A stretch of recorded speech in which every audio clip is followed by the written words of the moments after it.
One of the coolest things about today was the fact that we gave them certain parameters, but then just let them say, okay, well, I want to hit this bone with a hammer, this chicken bone with this hammer here.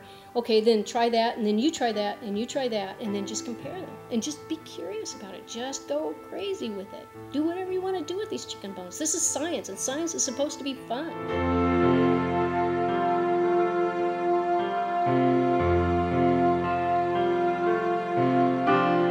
I think this is a great opportunity for our 5th grade students at Palmyra to come and hear Dr. France talk about science and, most importantly, interested for the kids, forensics. And they love anything to do with bones and that type of investigation.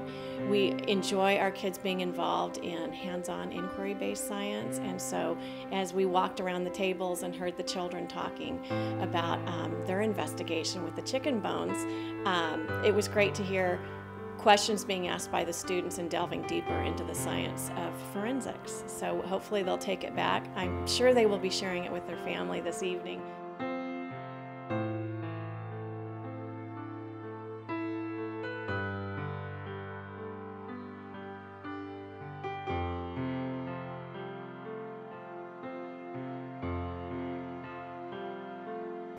I'm doing a report on Diane France, so I wanted to come and see what her work is about.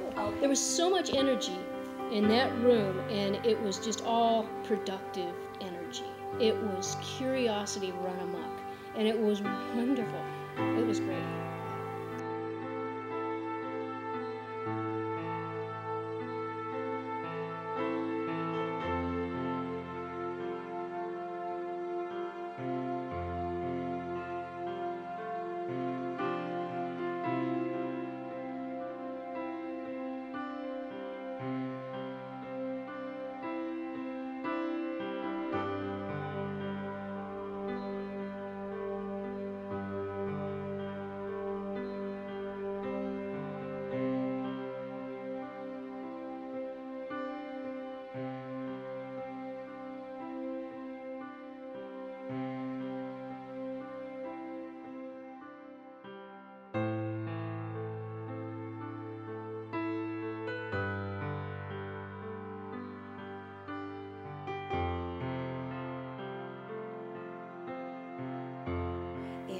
You know, on TV, everything's made to look so glamorized and things like that, but this is really, you know, just fairly black and white. You really got to see and understand right in front of you what was there.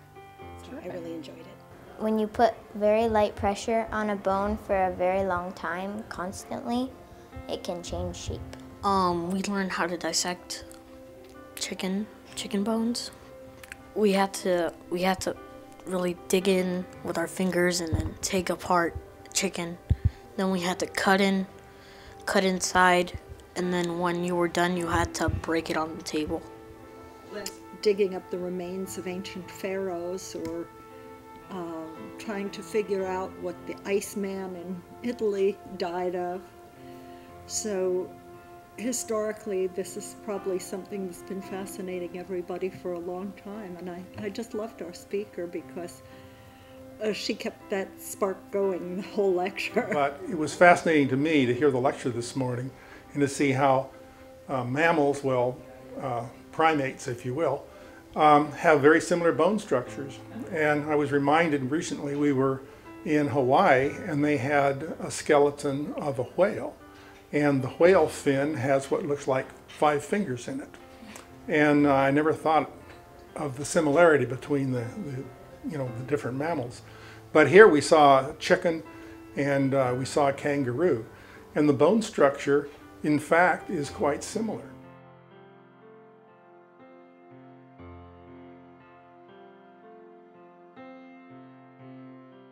A lot of it was review. I'm a graduate student in forensic anthropology at Cal State LA.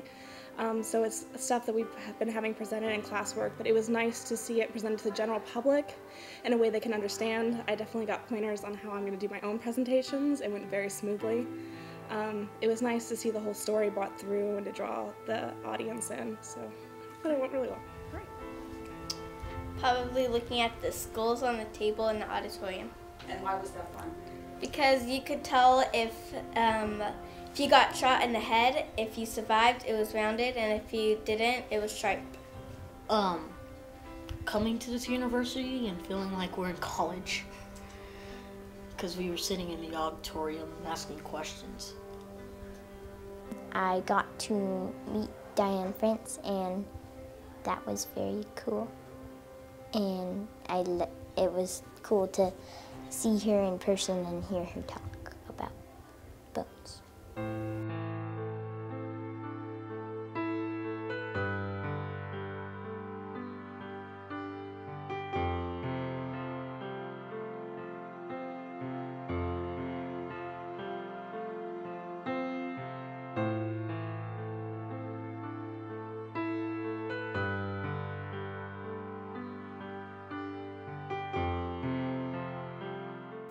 There are certain points in a talk, whether you're talking to kids or you're talking to adults, where you know you've got them. You just know you've got them. And then you can take them along on the ride. You can take them for the story, and it's great. With the kids this morning, I sort of started to feel that when I started showing them the bones of the different animals. Because they've always seen these animals with the skin on. Show them the bat and show them just the 5 digits of the bat that are covered with skin on one side. This is all from Skulls Unlimited. It's a great specimen. And then just completely bone on the other side. And show them kangaroo bones and show them a bison bone and a dog bone and human bones and just the whole skeleton. And then show them how those bones, how you can look at those bones and you can tell what the animal did sort of for a living, just by looking at the bones. And when I started showing them the bones of the different animals, it was like, okay, I got you. Now you're mine. Now we can go for a ride.